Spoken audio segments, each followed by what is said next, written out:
Thank you very much, Vice-Chancellor, and also thanks to all of you for coming. It's lovely to see such a lot of people and so many friends and colleagues here tonight. That was indeed a very generous introduction, and that's actually all I was going to say anyway tonight, so I guess, yeah. Right, so there were a few other things, of course. I thought perhaps I could begin this evening's talk by introducing you to what I see as being possibly the greatest illusion of our time, the greatest magic trick. And no, it's not the disappearing, the thumb. It's not that. It's something far more magnificent. And it is this device. I could have actually picked from a whole range of products, but actually there is something about this, the smartphone, which is particularly beguiling in its way to manifest this illusion. And the illusion is this: if you have a phone and you were to weigh it, the average smartphone you'll find weighs approximately 200 grams, give or take a few grams depending on the model. Now, that is made up of various things, and most of us would be able to get a good sense of what those things are. There's some polymers going on in there. There's a screen. There's some alloy, which I suppose links to the kind of chassis within the product, which helps to give it rigidity and durability in a physical sense. There's also a battery in there, and we know that because we charged it up, and it has power within. And there's also some complex circuitry inside this product, which we'll probably never see, but we can assume it's in there. And if you add all those things together, yeah, it comes out about 200 grams. But that's not actually the case. And so the illusion is this, is that actually this smartphone, it doesn't actually weigh 200 grams. It weighs 500 kilograms. It weighs half a ton, this phone does. That's the true weight, the true cost of this product. That's when you consider the stories behind the object. And I guess I should really justify what I mean by that and why it weighs half a ton. But before I do that, I just want to put half a ton into some kind of context, because that's quite an abstract thing to think about, isn't it? Half a ton. What is that? Well, the average horse weighs half a ton, 500 kilos. Now, I've never met an average horse. They've all been quite... Sorry, I won't even bother with that one. It was work, yeah. So anyway, the average horse, it weighs about half a ton. So, every time you lift this thing to your ear to take a call, which is probably the least way we actually use these products, you're actually lifting this guy to your ear, which I just find just bizarre, absolutely bizarre to think about. So where's this 500 kilos coming from? Like, what is that? Well, 78 kilos of that 500 kilos is CO2, just CO2 emissions. Now, these CO2 emissions are, of course, built up through shipping and the transportation of component parts to be sent to other parts of the world, to be made into slightly larger, more complex component parts, to then be sent to other parts of the world, to be assembled into objects, to then be sent elsewhere. And there is a huge CO2 burden associated with that complex kind of logistical system. But there's also a CO2 burden associated with things such as resource extraction. So that simply means how we get the minerals and materials out of the earth so that we can process them and turn them into what we call useful matter, such as polymers, such as the compounds that find their way into phones. Significant array of things. If you look at the periodic table, you'll find that there's only 2 or 3 elements that are not actually a part of the smartphone's narrative in terms of where it comes from, how it's made, and all the various things that need to come together to make that happen, which again is mind-boggling to me. And then perhaps one last point while we're talking about this 500 kilos is that of gold. e-waste, or electronic products as they're known before they become e-waste, contain, gold, like large amounts of gold.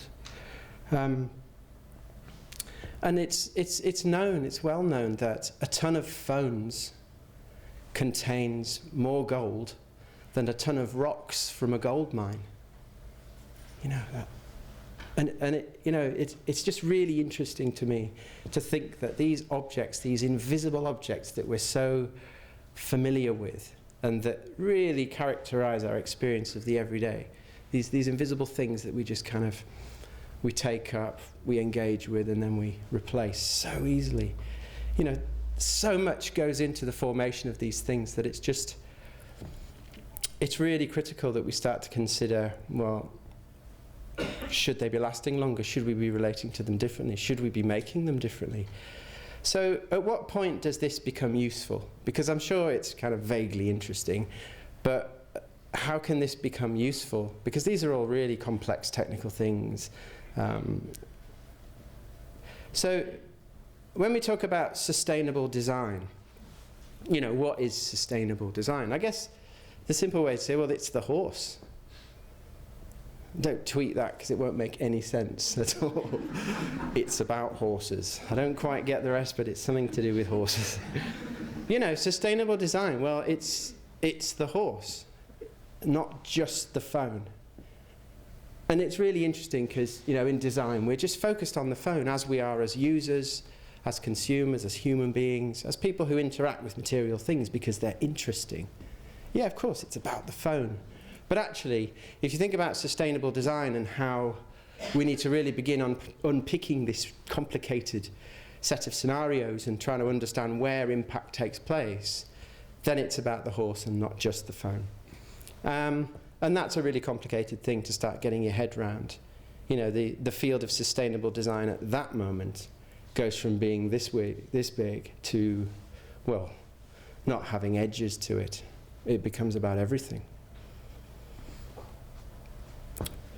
So here at the University of Brighton, we set up an MA in sustainable design as a way to provide a critical space, but at the same time a safe space for people to really grapple with this complexity and to open up this landscape of this really thorny, complex, difficult landscape, and begin to try and understand not the whole thing, but to understand parts of it and how those parts relate to one another. And any graduate of the MA Sustainable Design, or any current student in this room right now, and I know there are a number of you, you will know exactly what I mean by that. And so the MA is it is a space for opening things up, but it's also a space for deciding where you jump in as a creative with a particular skill set and a particular set of values and worldviews, and how you can get involved in this huge complex thing and begin to engage with a part of it. And I wrote this course with my friend and colleague Nick Gant, who is here this evening, midships port side. There he is. And Nick, it's been an absolute thrill and an honour to work with Nick over the years. We're very fortunate to have people like Nick teaching and researching, and people to look up to. So sustainable design, it's about the horse. So sure, you discover the complexity and you become aware of that complexity, and sadly that can be quite a paralyzing thing. And I've seen many would-be change agents run for the hills. They just run for the hills because it's just too much. It's almost like, well, guaranteed failure. Because you change one thing and without realizing it, you change 10 other things. It's complex and it can be paralyzing. And what really is odd to me is that we use this image. This image is kind of the poster child for kind of sustainability and discussions around sustainability. And I get it. I understand why that is.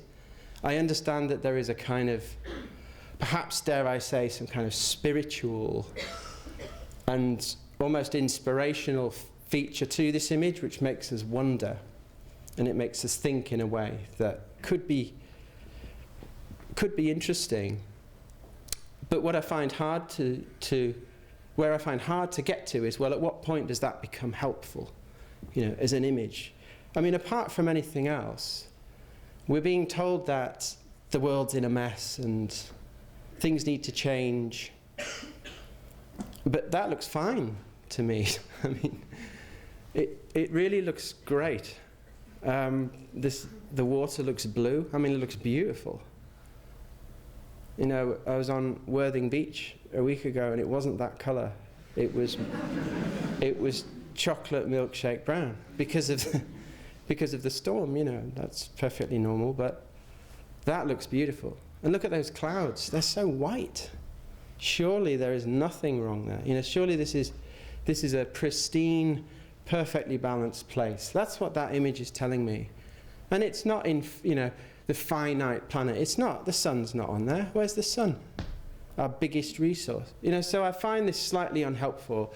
And we did actually have a year in the studio where we banned this image.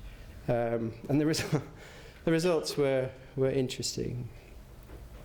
I suppose it's a little bit like if you're trying to get to grips. Let's say you're a first-year undergrad looking at behavioural psychology, and you decide to pin a poster above your desk of the human brain, and you spend a month or two just looking at the wonders of this thing, this fantastic organ, this amazingly complex thing.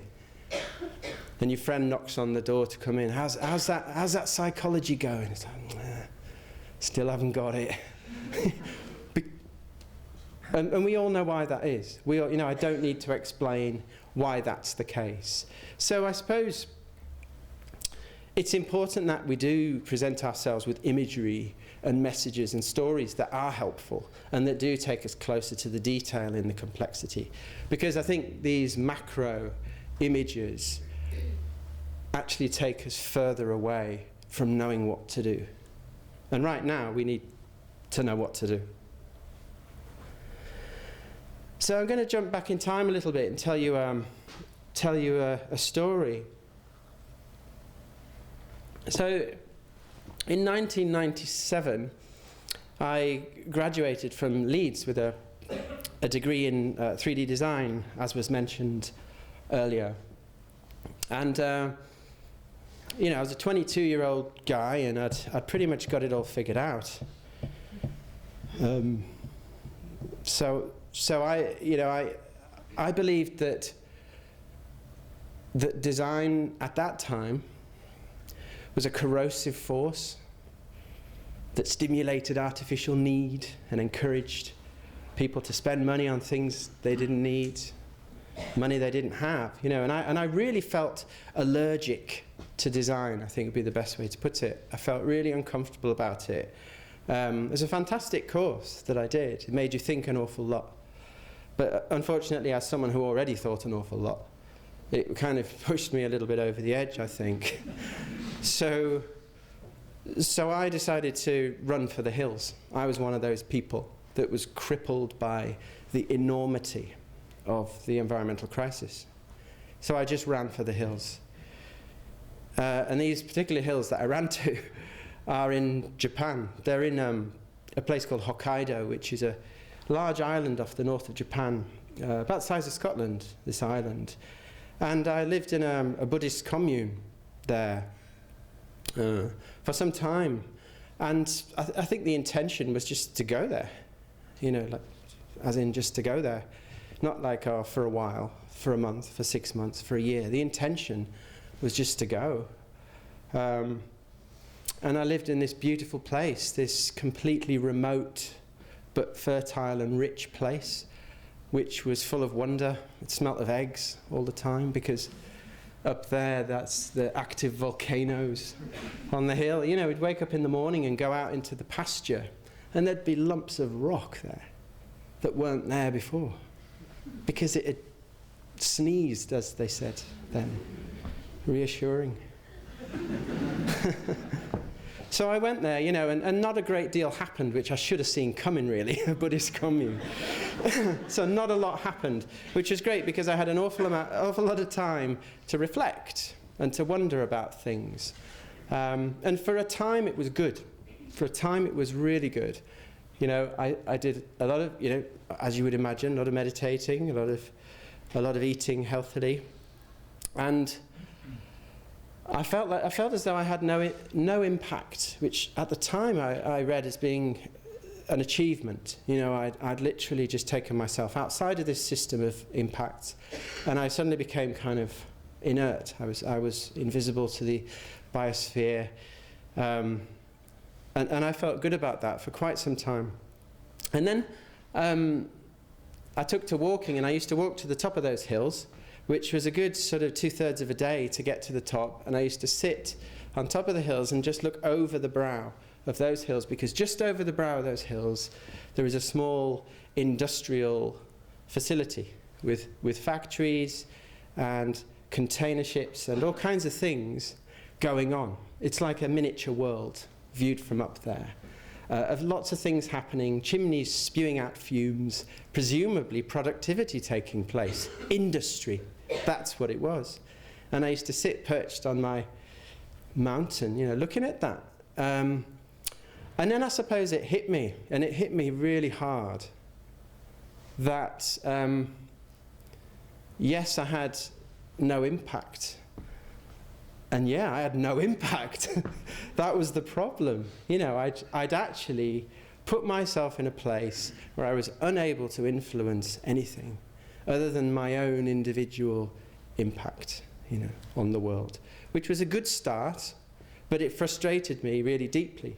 And I have a number of friends who would have been quite okay with that. You know, they would have stayed there, and I think that's completely respectable and fine. But I think there was just something in me that felt that it wasn't okay, and I felt I could do more. So I very quickly actually decided I needed to get back. I needed to get back to the UK, and I needed to develop skills, and I needed to reconnect with design so that I could have an impact and I could start trying to change things, even if it was just in a small way. And that's how I got into teaching, and that's how I got into research. And obviously, you know, it's worked out okay.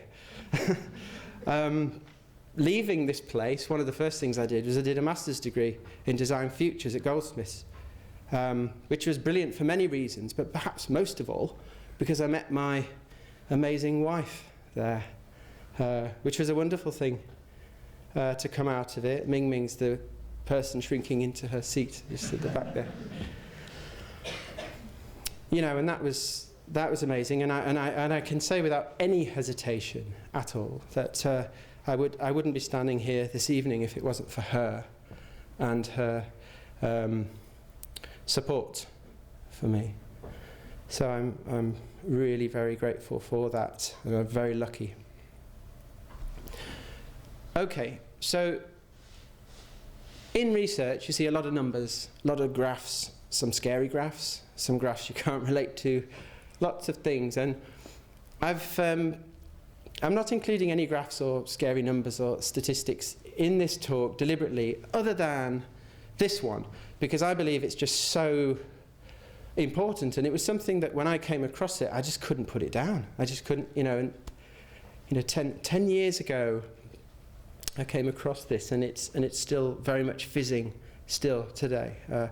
And it is this, that in terms of consumer electronics, which is an area of research I'm particularly interested in, we create 40 tons of waste to produce just 1 ton of products. Okay, and of that 1 ton of products, 98% of them are discarded, thrown away, within just 6 months of purchase. So in terms of energy, just in terms of energy, never mind the social impacts, the impacts on toxicity of groundwater or atmospheric pollution, you know, never mind those things, just in terms of energy, that sequence there, that phenomena, is 1% efficient. 1%. And so we could say, well, our prevailing system of production and consumption is 1% efficient. Wow. You know, that is great. You know, it's kind of, how can that be? You know, how on earth is that okay? And then the zero at the end is just to say, well, there is no future in that. Because how can, you know, there just can't be. There's no economic future in that. And I'll explain why a little bit later in the talk. There's certainly no ecological future in that. And if you think back to the horse, and then you think about those numbers, it really does become, well, this is kind of necessary. As well as fascinating, and as well as complex, it's actually really necessary to be looking at this.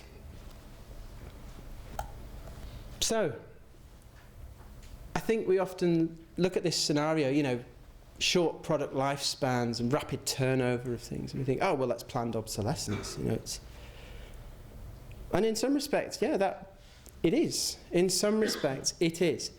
But I wanted to talk a little bit about planned obsolescence because I think it's perhaps a little bit misunderstood. And I know I certainly misunderstood it initially. You know, it's in many ways, planned obsolescence at the time of conception was a really good idea. It was a really good idea. An economist called Bernard London in 1932 wrote a paper called Ending the Depression Through Planned Obsolescence.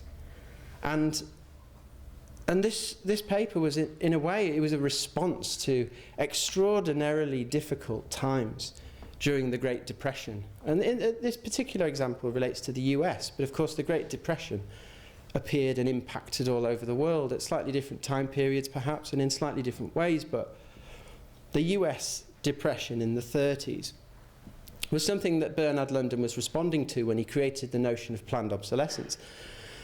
And he was responding to scenes of massive unemployment, huge levels of poverty, famine, disease. People, you know, were dying of starvation and dying because they were sick and they couldn't afford to be well, you know, and it was perhaps today we would refer to that as some kind of humanitarian crisis. But of course, in the 30s, it was the Great Depression, but it was extremely bleak and difficult times, and it was only getting worse. So Bernard London's idea was, well, we need to stimulate spending. We need to get the wealthy 1% of America, we need to get them to change their ways. So sure, they have one of everything already. They've got one of every product you need already. But we need to get them to think, I'd like a slightly better one. I'd like another one. And by doing that, you kickstart spending again, which then creates employment through manufacturing and so on, and a kind of ripple effect takes place. And that's obviously a massive simplification of London's ideas, but hopefully you get the idea. And it worked in many ways. It worked incredibly well, along with other factors, along with other socio-political factors taking place, because many people were thinking, what are we going to do about this? But London's idea was massively influential, and it really shaped economic thoughts at the time and the way that people considered what was an appropriate way to buy and sell goods. The advertising industry was already in existence at that time in the 30s, but this new thinking certainly added significant pace to it. So planned obsolescence, of course, it's a really important part of how industry has, just almost without realizing it, developed an approach to the way we value and think about lifespans and the way we think about how long a product ought to last before it reaches the end of its life. But it's interesting because if you just stand back from that for a moment and you think, okay, well, we're not going to say that people should keep products forever because that's a little bit extreme, but the average life of a mobile phone is 18 months. If you extend that life to 36 months, so you double it, then what you do is you instantly create and bring about a 50% cut in all the consumption and waste associated with the creation of that object. Now, a 50% cut is a significant amount to be changing in a system perhaps one of the questions, though, is, so how do you make money? You know, how do you make money? How do you stay in business by essentially selling less? And I'm going to show some examples towards the end of this talk, which hopefully shine a bit of light on some alternative business models to this kind of cyclical process of desire and destruction which has come to characterize modern day consumption. I hope I got the maths right, the 18 months to 36. So maths is not my strong point. I mean, I did 10 years at school and then 2 years after that, so you'd think in 14 years I would have cracked it. But,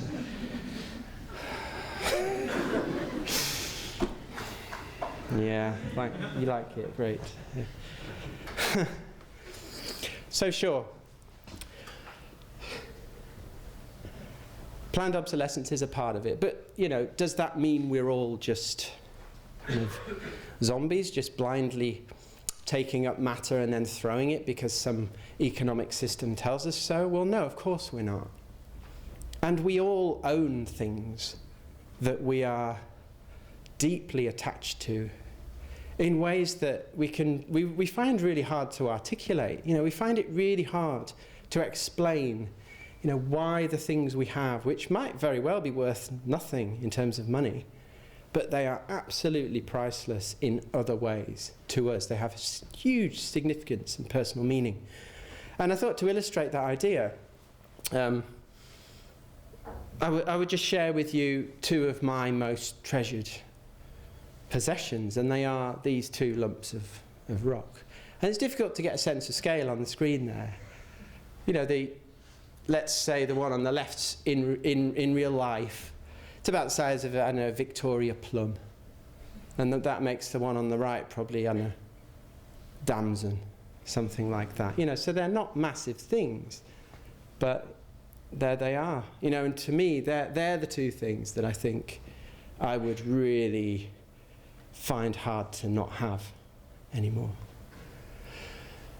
But without a story, it's very difficult to kind of share that, isn't it? For you to relate to that and to think, yeah, I understand why they're special. And maybe you're thinking, oh, are they some kind of Roman artifact or something that was found in the sand of the Colosseum? Like, what is that stuff? Well, I'll tell you, it was about 5.5 years ago, I was on the beach. And I was sitting there with my little boy, who was a toddler then, Jasper, who's over there. And Jasper was about 1.5 years old, just learning to talk, scrambling around on the shingle.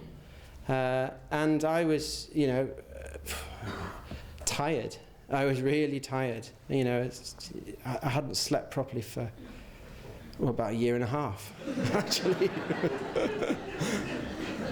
and I had that kind of, I had that fixed stare, you know, just whatever, it's a piece of seaweed, great, it's fascinating. Because it meant that I could sit and do nothing for a while. And he was happy. Anyway, he comes scrambling back up the shingle to me. So I needed to kind of get ready for that. And he reached forward with his two little hands with little dimples in, because they were still there then. And he kind of handed me these two things. And as he put these things into my hands, he kind of said, Daddy, and Jasper, like that. I know. You know, and so, yeah. And at that moment, you know, at that exact moment, the idea of being a dad, you know, because I knew I was a dad, of course I did, but the real feeling of it, you know, it really landed at that moment. It totally touched down. And so these two stones for me are just this very important things. And I'm sure that now you know the story, you can kind of see them as significant. Yeah, sure, they're not so significant to you, but at least you can understand why they might be significant to me. So that's the little treasure that I was referring to. And we're also very lucky that actually Jasper could make it tonight, because there was another inaugural lecture taking place just across town. I mean, what are the odds, right? There's a scarecrow was given a professorship. Apparently he was simply outstanding in his field.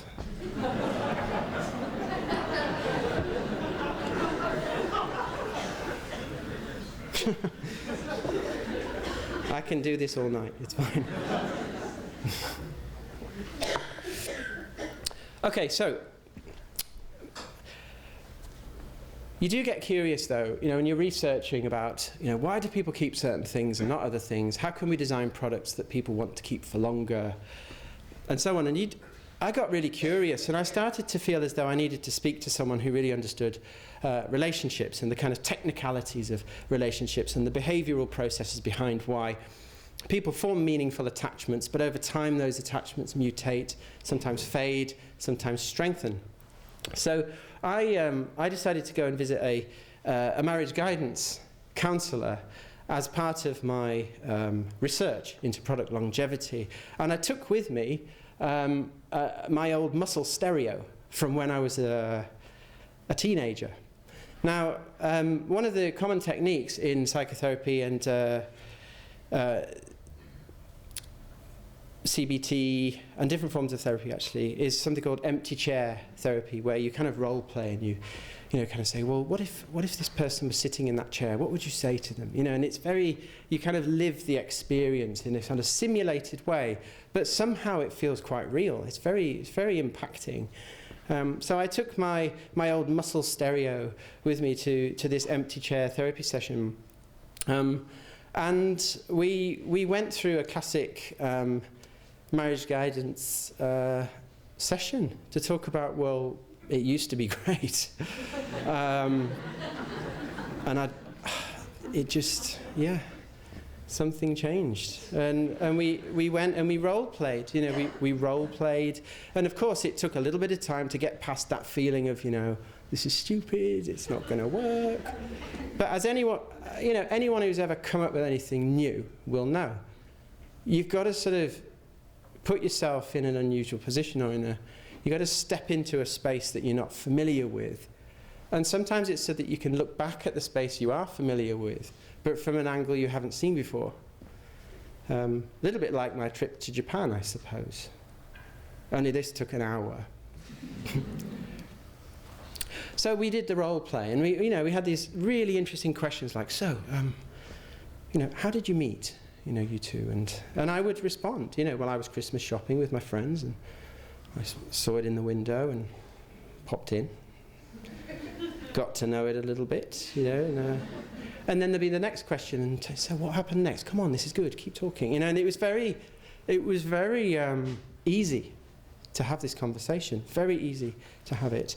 And then we talked about things like, well, when was the last time you remember, liking this thing, and what and it went on, and I really have to cut a long story short here, but the crux of it was, according to the therapist, which gave me some really interesting new leads, was that I was the only one changing.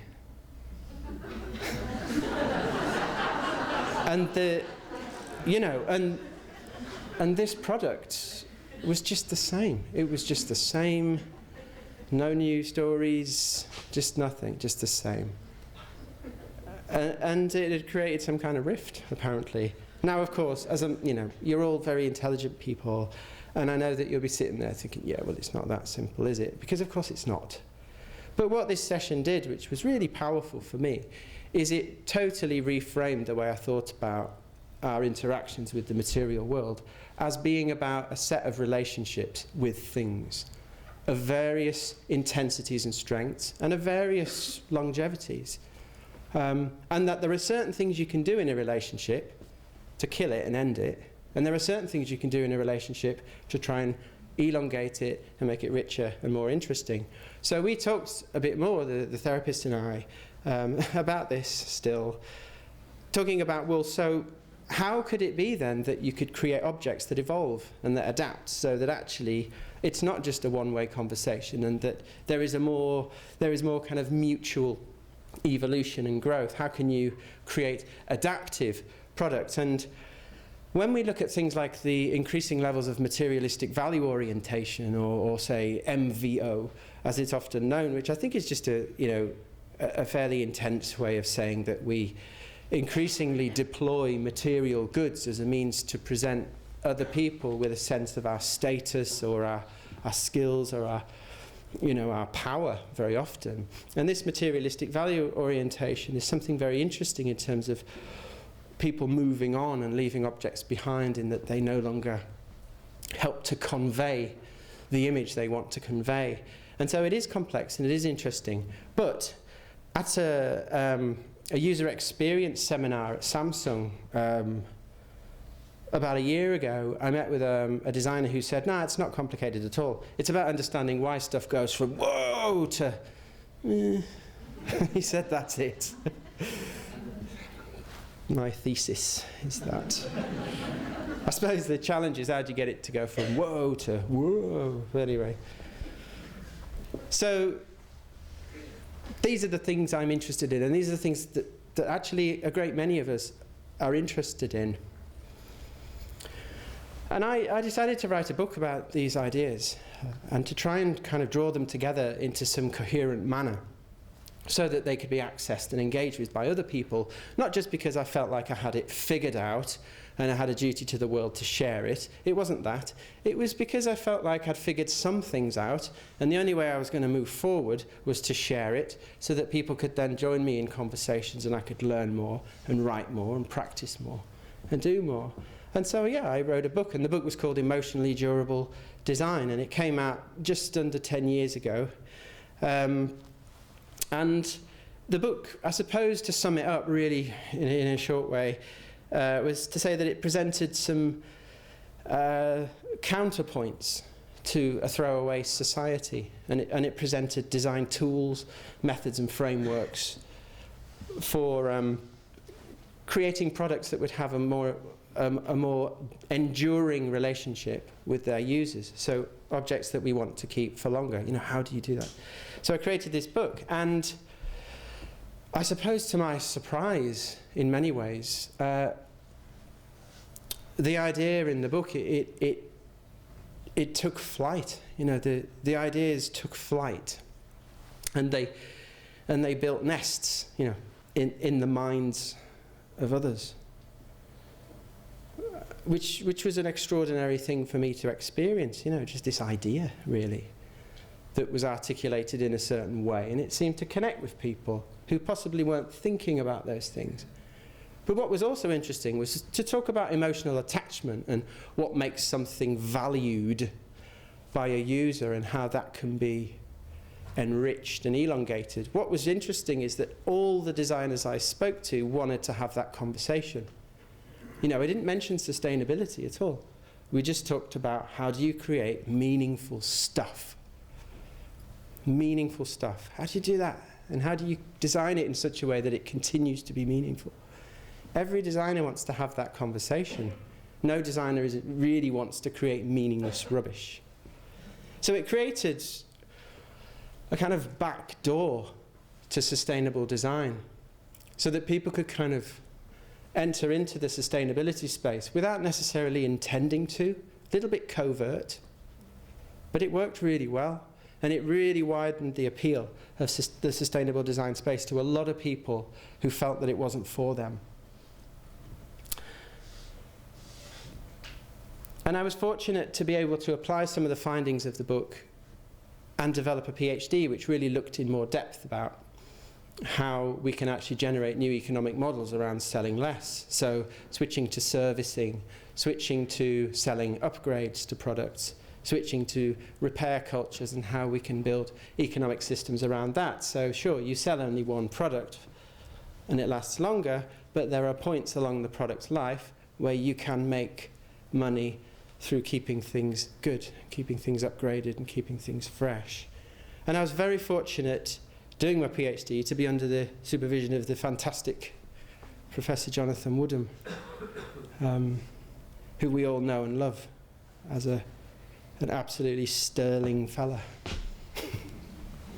I mean, it really is a privilege, actually. It's one of the amazing things I was saying to a friend just a week ago about what an absolute privilege it is to be, to be an academic and to just sort of go for a cup of coffee and a break and have 3 conversations that totally change your week, you know. What a mad thing that is. Amazing. You know, just to be around people every day, all the time, who are interested and want to learn things and accept that they don't know everything, but they're actually brilliant. That's just such a fantastic thing. And of course, our beloved students, you know, that's sort of such a huge part of what this is all about, isn't it? You know, that our beloved, amazing students. And this is such a lovely example of some student work. You know, Laura Bethan Wood, who created the stained teacups a few years ago, you know, really sort of built on the theory of emotionally durable design, but also picking up on some themes that were already in the faculty, looking at the meaning of materials and the way we value materials. And this is a really interesting teacup. I almost don't need to explain it. It kind of communicates so strongly. But there are some glazed and some unglazed parts of the cup. And so over time, through the process of drinking tea or coffee, the cup picks up a stain and reveals a pattern. So over time, the product gets better. It improves with age. It ages gracefully, as we say. Now, this is, I suppose, an example of what you might say research-informed teaching. And we talk a lot about that in the university, you know, research-informed teaching, and how, you know, we're all engaged in research, and it's actually very important that that research finds its way into the teaching. I mean, isn't it odd if it doesn't? But I think it's also important to think about, I don't know, how that system works the other way also. I mean, I know that I've learnt huge amounts from just spending time with, you know, my students, the students of others, you know, at all levels and stages in their education. And I think that saying is very true about right here, you know, we are one community of learners engaging with the slippery problems of a modern age, but in our own way at different times in our career. And I think that's a really important thing. You know, research-informed teaching, I think in our faculty, if you say to someone, you know, you need to be thinking about research-informed teaching, I think the first thing someone might say to you is, what, do some people not do that? Because I think it's very natural for us to share our passions and interests and research practices with students. It's very normal to do that. And work like this is also a real powerful testament to how crucial and valuable our amazing workshops and material laboratories are. And not just those spaces, but also the amazing technical staff who make those spaces happen. You know, such a critical component part of the student experience and why this place works as well as it does. So I think this is just a wonderful example. I'm also really interested to talk about this project. And again, it's real summary stuff here. But there's a really interesting product called, or a concept called Wandular, which is based on the idea of a device for life. Now, Wandular builds on, in many ways, the notion of emotionally durable design, you know, something which gets better over time, that can be upgraded, that can be fixed, that we cherish and love, and that reduces waste but increases brand value. And another thing that I think is quite interesting about Wandular is that it was conceived collaboratively by a group of people and brands and organizations, including Sony, including Forum for the Future, including Futera, but also including Engaged by Design, a research group set up by Zoe John and Rodrigo Batista, who are graduates from the MA and friends of mine and friends of ours. And so it's really lovely to be able to talk about this fascinating idea, which is informing design and business thinking at Sony, one of the largest global, you know, electronics producers in the consumer electronics space. But to also be able to trace it back to here in some way is a really wonderful thing. And the head of global sustainability at Sony recently said that emotionally durable design helps us rethink products in a way that solders deeper loyalty between customers and brands and helps us to shift to a more service-based economy.